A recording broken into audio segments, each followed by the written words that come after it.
Here's what's coming up on the world today. Ryanair says pilot of the plane diverted to Belarus had no choice but to land the plane after being told a bomb on board would detonate if he did not. Beijing hits back at the G7 and NATO for warning leaders about systematic challenges coming from China. Plus, U.S. President Joe Biden arrives in Geneva for his meeting with Russian President Vladimir Putin.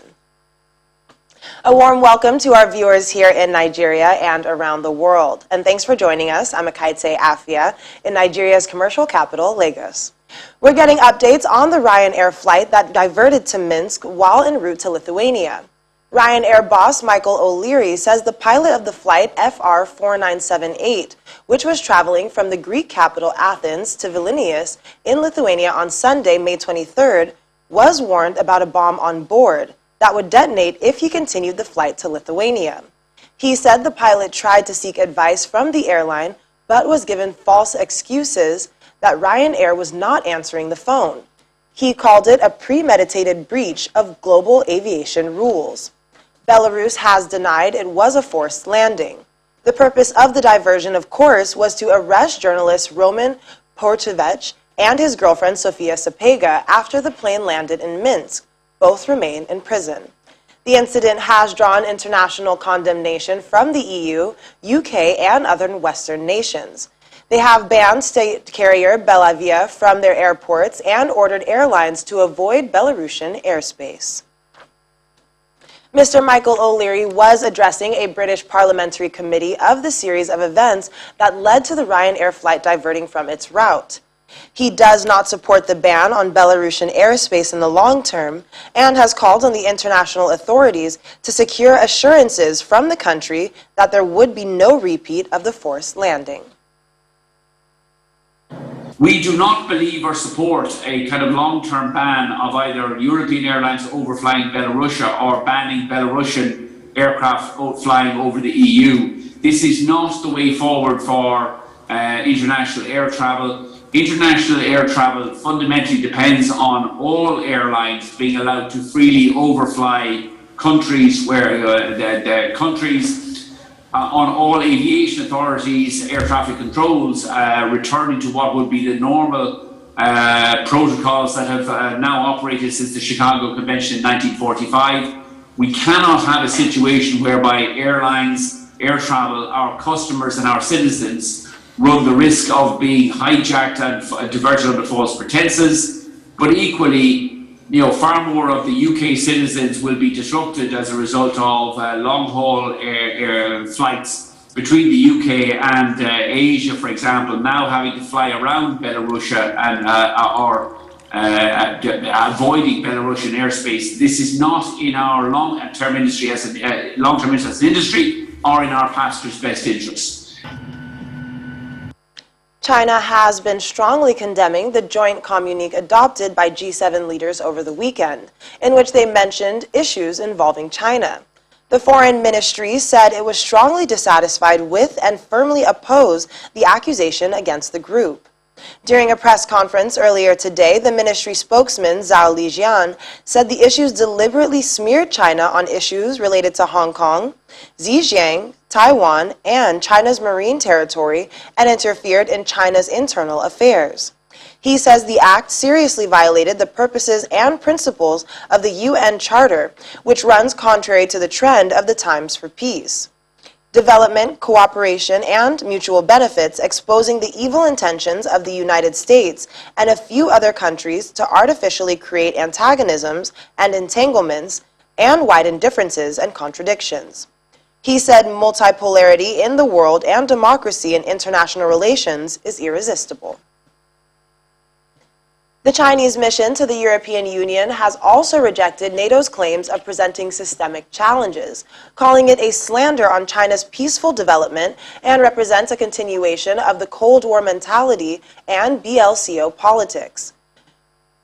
According to the statement by the mission, China is committed to a defense policy that is defensive in nature, and its pursuit of defense and military modernization is justified, reasonable, open, and transparent. The statement says China's defense budget in 2021 is about $209 billion, even less than NATO's minimum 2% criteria. Also, that the total military expense of 30 NATO members is expected to reach $1.17 trillion this year, more than half of the total global military expenditure and 5.6 times that of China.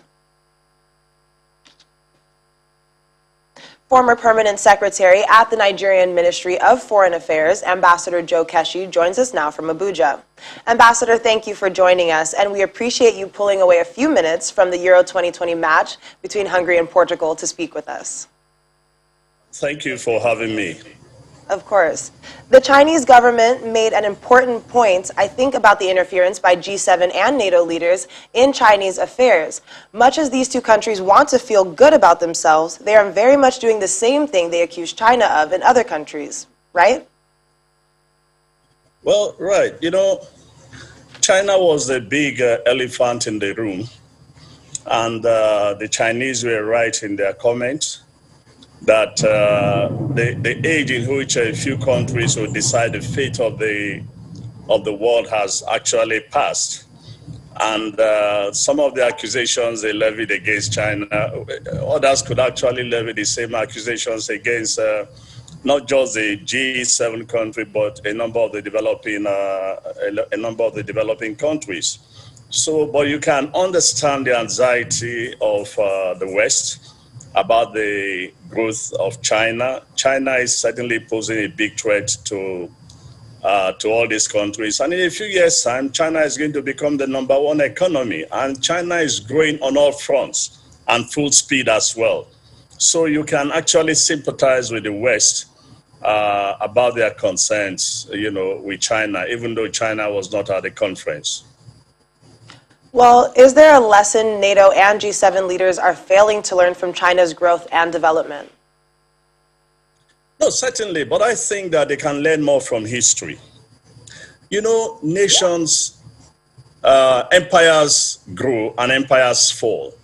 History teaches us that a lot of the empires that have disappeared not because of competition from new empires, but certainly from internal contradictions, internal mistakes made by the declining empire. If you take America, for example, you could actually say that in the last 20 years, in almost all facets of development, America has declined.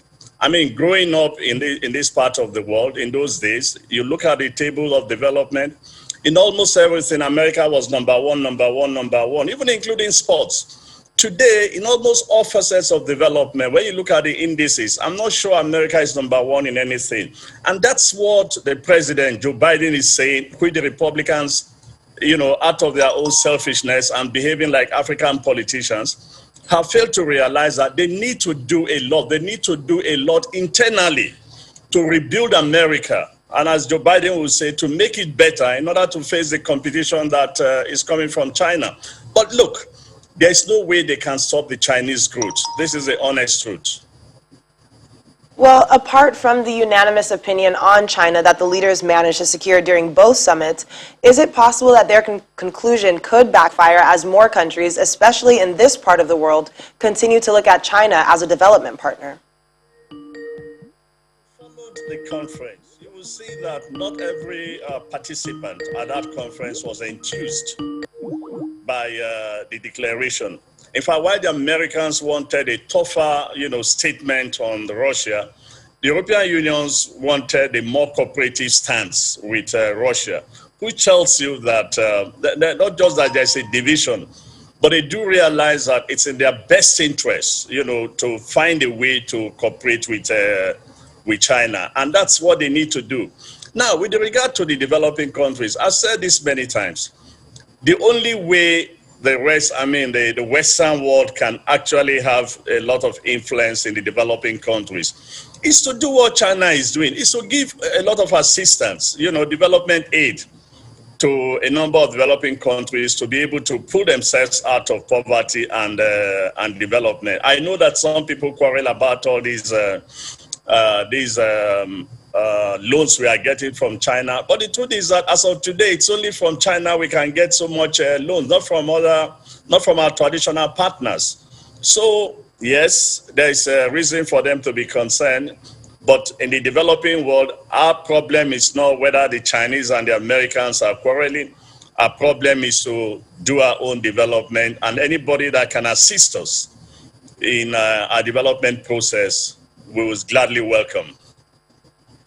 All right. Well, thanks so much again, Ambassador Keshi, for joining us on the program today. Thank you very much. Thanks for having me, Kaiti. Well, more from China, but this time a gas explosion, from which the death toll has risen to 25. This happened in the Hubei province on Sunday evening. The Information Office of the provincial government of Hubei says a search and rescue mission to find survivors and clear debris is still underway. The accident, which left a large number of people trapped, occurred in a residential community in the city's Zhangguan district at around 6:30 on Sunday. So far, 138 people injured in the accident are receiving treatment at the hospital, including 37 in serious condition. Let's turn our attention now to U.S. President Joe Biden, still touring Europe and ending his meeting with EU leaders earlier today by agreeing a truce in a transatlantic dispute over aircraft subsidies that has dragged on for 17 years. The U.S. president quoted Irish poet Y.B. Yeats at the start of his first EU-U.S. summit, saying the world was shifting and that the Western democracies need to come together. He earlier told reporters that he had very different opinions from his predecessor Donald Trump, who also visited the EU institutions in May 2017, but later imposed tariffs on the EU and promoted Britain's departure from the bloc. Biden and the EU side agreed to remove tariffs on $11.5 billion of goods from EU wine to U.S. tobacco and spirits for 5 years. The tariffs were imposed on a tit-for-tat basis over mutual frustration with the state subsidies for U.S. plane maker Boeing and European rival Airbus. President Joe Biden has now arrived in Geneva ahead of his meeting with the Russian President Vladimir Putin. The president's Air Force One, coming from Brussels, landed at Cointrin Airport. He was due to go straight to his heavily guarded hotel for talks with Swiss President Guy Parmelin, whose neutral country represents U.S. interests in Iran. Expectations for a major breakthrough at the June 16th summit are low, with ties between Washington and Moscow at their most strained in years. But both leaders say they hope the Geneva meeting, their first in-person encounter since Biden became president, can lead to a stable and predictable relations, even though they remain at odds over everything from Ukraine to Syria.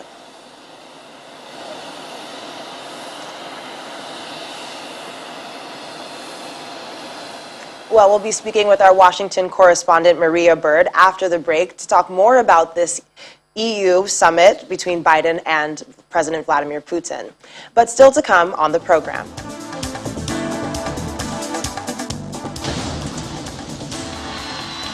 Aunt No keeping this grandma down. She's 82 years old and she dances through her daily routines. Stay with us to learn more about her.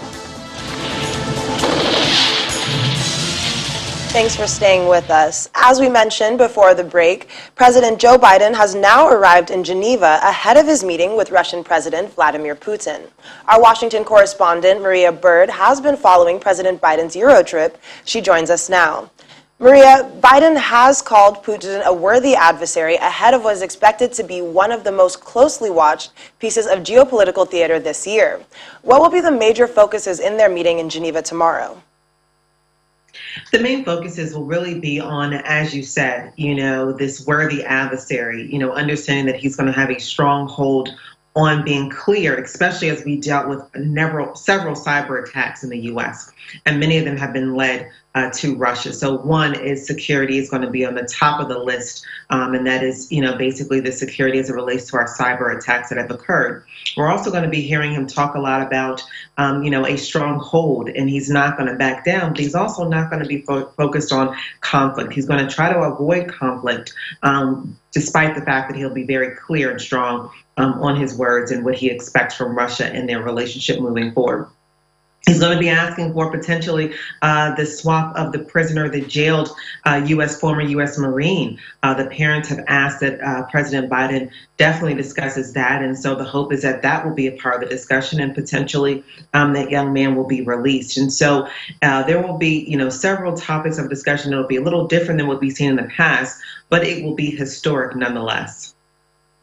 Well, the diplomatic relationship between the United States and Russia has been on the decline over the last 4 years. So do we expect the Biden administration to be tougher on Russia and Putin than the Trump administration was, and how so?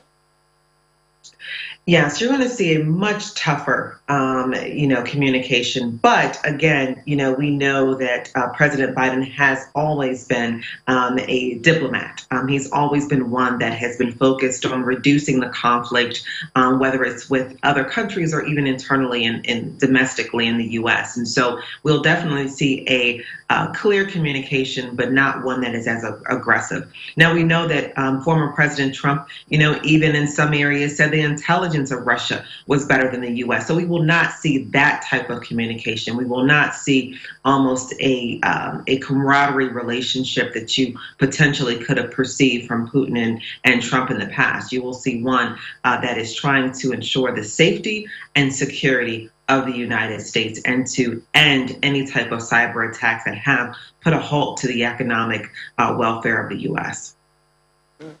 Well, Maria, it has been reported that Biden has been comparing notes with NATO allies, including Turkish President Recep Erdogan. Even Queen Elizabeth has been quoted saying that she wants to know about the Russian president. So how will the relationship between Russia and the United States play a role in the politics of allied countries?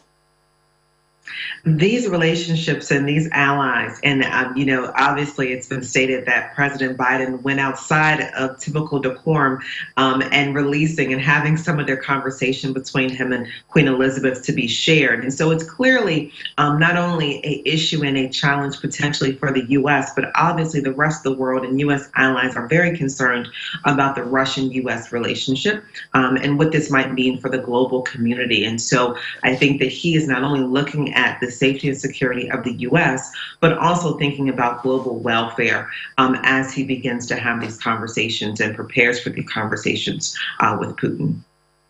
Well, we'll definitely be keeping a close eye on that conversation coming up tomorrow. Maria, thanks so much for joining us on the program today. Thank you for having me. One Higgins professor from the Department of Microbiology and Immunology at Columbia University in the United States says the U.S. government has been politically hyping the coronavirus origin, traced as a part of an effort to put forward a conspiracy theory centered on a so-called laboratory leakage.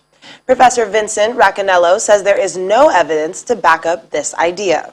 Here's more from around the world in our Global Update. The United States Congress stand together on the steps of the Capitol building as they hold a moment of silence for the 600,000 lives that have been lost to coronavirus in the country. Ladies and gentlemen, please join Speaker Nancy Pelosi. Despite holding the #1 spot in total cases globally, states like California lead the country's plans to reopen. In Kabul, Afghanistan's main hospitals grapple with a surge of patients, while others gather outside of oxygen factories, hoping to get their empty cylinders refilled. On Monday, 2 hospitals closed their doors to new patients after running out of beds, and on Tuesday, the country reported 1,647 new cases and an additional 78 deaths. Israel has told its citizens they can stop wearing masks indoors, ending one of its last main restrictions as vaccinations taper off after a record rollout. I think here it's super special and important to the Israeli people because first of all, we want to feel that we beat the coronavirus, and second of all, it's super hot in here, and to walk with a mask in the summer, in the Israeli summer, is really, really like hell. About 55% of Israel's 9.3 million population are fully vaccinated.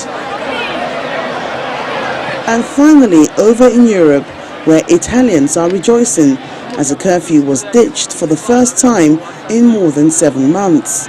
Italy has the 2nd highest death toll in Europe after Britain and the 8th highest in the world.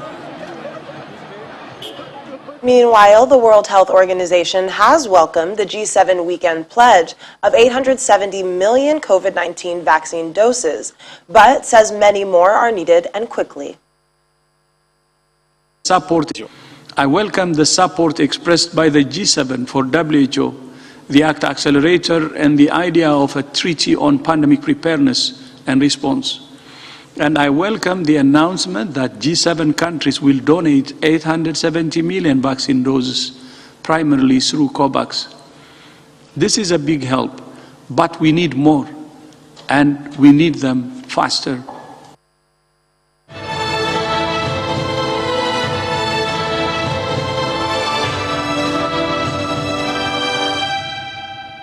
Former French President Nicolas Sarkozy has denied wrongdoing at his trial over the illegal financing of his failed 2012 re-election campaign, saying its expenses were not his responsibility.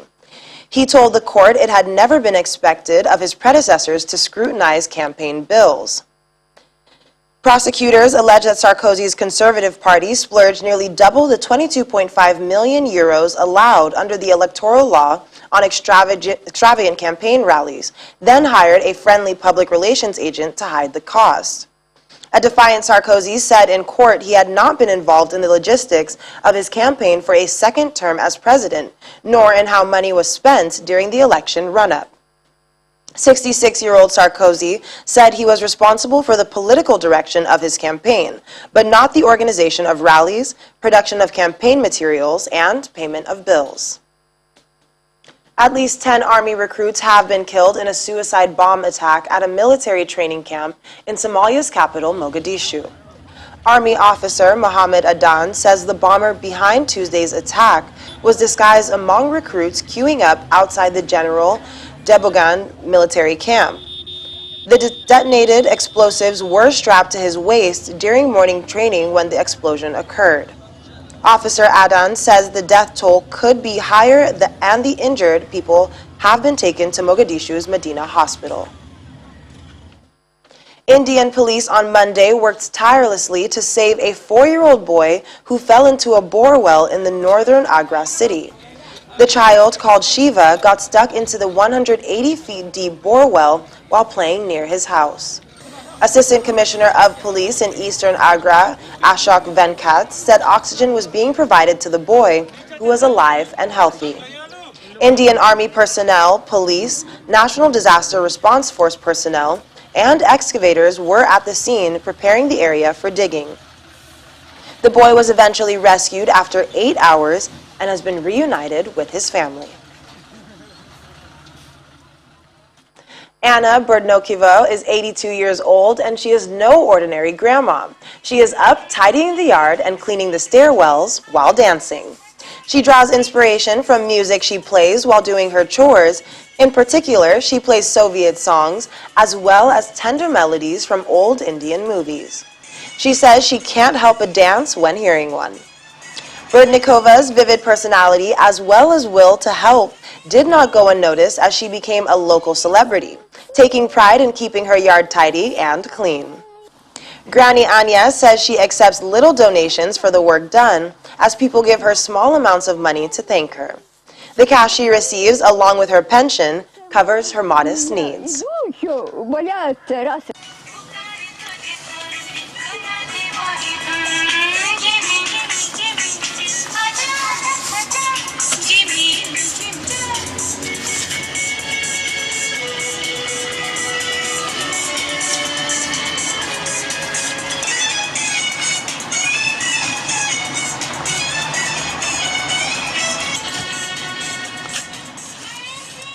Well, I definitely love her dancing spirit, and I hope she continues to dance. That's all we have on the program today. I'm Akaite Afia. Have a great evening and stay safe.